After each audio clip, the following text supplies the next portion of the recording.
no segundo bloco do Asaprev em Foco, pela TV Galega. Estamos aqui com a nossa convidada muito especial, Terezinha Nogueira, que é assistente social e pedagoga. Terezinha, essas leis aí, tanto voltadas para com o Estatuto do Idoso, com respeito à mulher, né, contra a violência, tudo mais, como é que você vê todo esse cenário, né, vamos dizer, né? Universo, assim, se a gente for pensar, né, a Lei Maria da Penha e o Estatuto do Idoso, vamos pegar essas duas leis, né, elas estão aí, né, beirando mais de 20 anos cada lei, né, e o que a gente vê, assim, né, tem uma caminhada, porém a gente vê que tem alguns pontos que demora para a coisa acontecer, e aí a gente vê às vezes a ineficiência do serviço público em relação a isso, né, em relação à implementação, em relação à fiscalização, em relação a ampliar, né, porque se tu pega o Estatuto do Idoso, por exemplo, foi em 2003, tem muitas coisas que a gente precisa repensar a partir daí, porque olha o idoso hoje, né, uma perspectiva de vida aí já de 80 e 90 anos, muitos beirando os 100 anos. Hoje o contexto da família, que é um outro ponto que eu olho, muitas das violências hoje em relação ao idoso, elas estão em dois pontos, por exemplo, a questão da negligência e do abandono familiar em relação aos cuidados. Mas é porque a família não quer? Eu não vejo assim, né? Alguns casos até tem, mas assim, a maioria são famílias que precisam desenvolver o seu trabalho, né? Elas têm os próprios filhos. Os filhos, hoje a quantidade de filhos é muito menor com aquela que a gente tinha um tempo atrás. Então, o idoso acaba sofrendo nesse percalço aí, sobre essas questões, né? E hoje a gente vê aí a questão do idoso negligenciado, a questão da violência patrimonial. Muitos filhos acabam pegando a parte da aposentadoria dos idosos. Nossa, bem comum isso, inclusive. Mas assim, alguns têm a questão das drogas, alguns têm essa questão, né, do uso indevido mesmo. Mas tem uns que usam mesmo para a sobrevivência da família. E o próprio idoso acaba botando uma fatia desse dinheiro na casa, porque mora com os filhos. Então, isso é muito comum. Muito comum. Tem violência contra o idoso também? Muita violência. Assim, o idoso abandonado, porque às vezes fica ali sozinho, porque os filhos os deixam. E aí, assim, a gente vê muitas situações, né, de violência. Exato. E assim, física, até estupro hoje, ultimamente está tendo, né, nossa, gente? Tem então, cada... a violência, ela perpassa hoje. Eu vejo, assim, que a violência, ela não está mais só naquele campo, naquele miolo ali da adolescência e a juventude e o início, né, da maturidade. Hoje ela está focada em crianças. Nós estamos vendo muitos casos de estupros em crianças e muitos casos no caso do idoso também, né? Então, assim, coisas que vêm acontecendo e a gente precisa que o serviço público ele melhore nesse sentido das ações, né? Tanto na prevenção, quanto na questão da ocupação, tanto na questão da informação, porque muitas vezes falta informação também para as famílias e para as pessoas em relação a isso, né?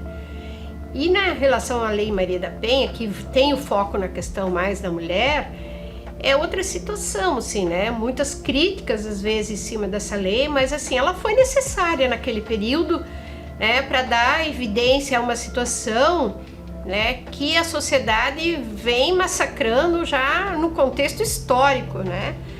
A questão da violência não é de hoje, né? Mas ela vem, né, de certa forma se avolumando bastante, um pouco porque a mulher coloca-se em evidência e ela consegue falar um pouco sobre isso, né? E um pouco também pela condição que a gente vive na sociedade, né? Ai, Terezinha, veja bem, nós temos lá na Asaprev, a gente consegue assim, né, reunir o pessoal e fazemos uma roda de conversa.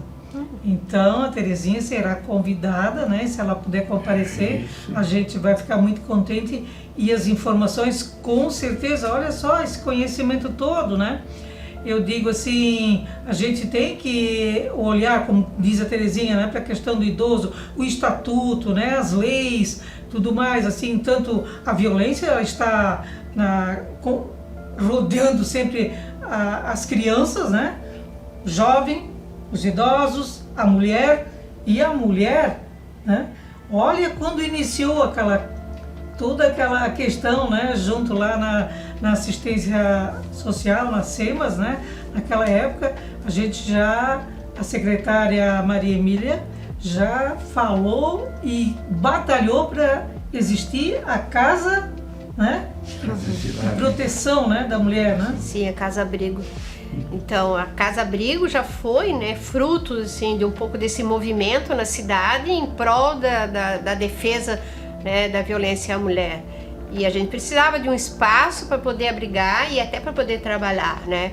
E isso foi um plus que a gente teve na época, e a gente pôde, sim, até hoje vem desenvolvendo trabalhos em relação a essa situação. Hoje nós temos, né, mais os CRAS e os CREAS, né, que são os centros de referência, e a política de saúde que atuam, né, mais fortemente em relação à questão da violência, né?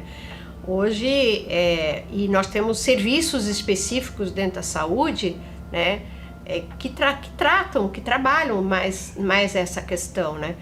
E é isso que a gente precisa, assim, que o serviço público traga eficiência para que os danos que são provocados, né, por essa situação, eles sejam minimizados. Embora a gente saiba que tem danos que, sinceramente, né, o caso do estupro, por exemplo, é um dano que as pessoas carregam aí, né, se não digo pela vida toda, mas por um bom pedaço da vida delas, com certeza, né, elas vão carregar. Então a gente precisa de trabalhos nesse sentido e precisa trabalhar com a população.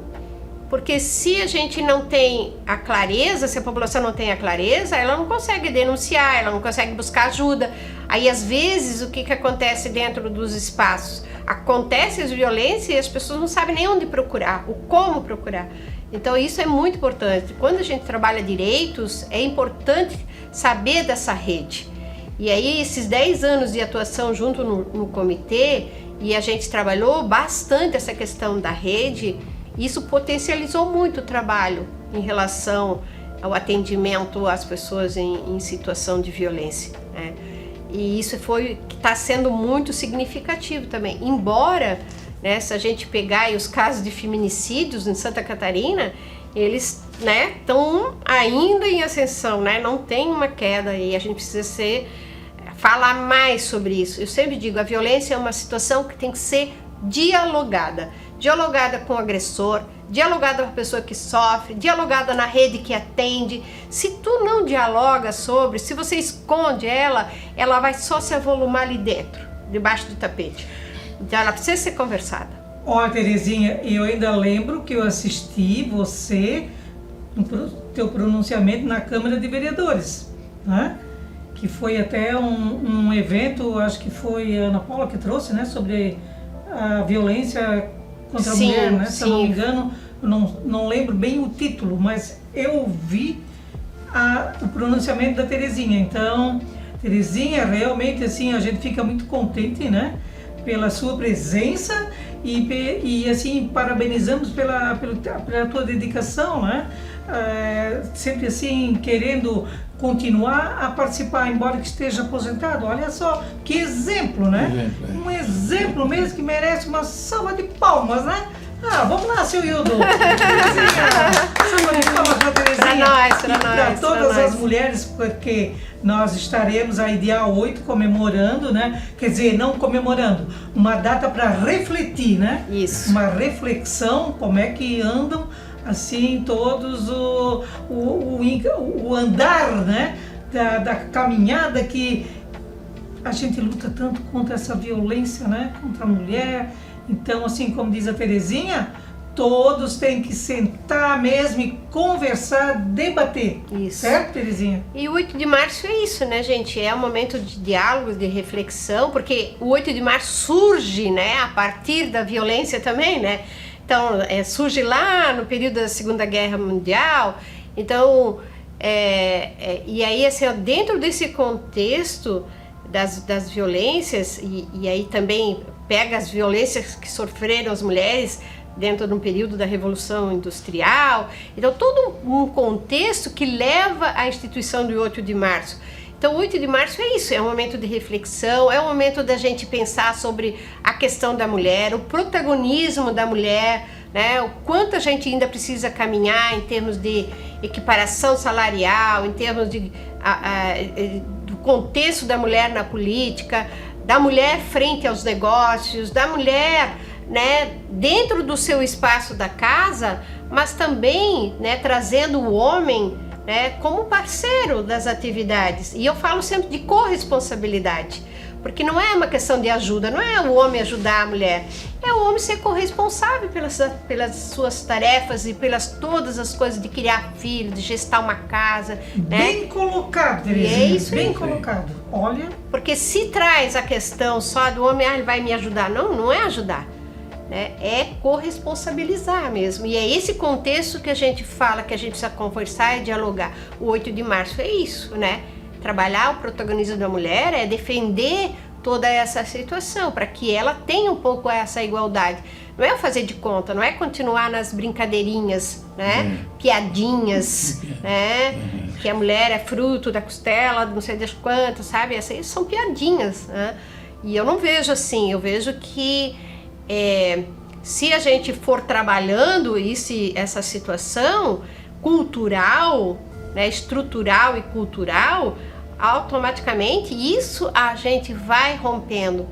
Até pouco tempo atrás, eu tenho falado assim, 5 anos, né? A gente não via o homem levar o seu filho na creche ou ir no mercado sozinho, fazer a compra.